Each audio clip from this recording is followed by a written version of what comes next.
Mayorya pa rin ng mga Pilipino ang naniniwalang may mapapanagot ng mga opisyal ng gobyerno sa flood control projects anomaly.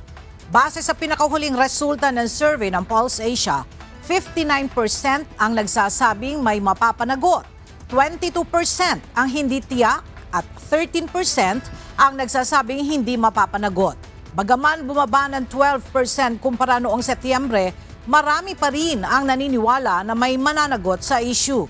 Samantala, batay pa rin sa Pulse Asia Survey, 48% o malapit sa small majorities ang nagsabing wala o maliit ang tiwala kay Pangulong Ferdinand Marcos Jr. na malulutas ang problema ng korupsyon sa flood control.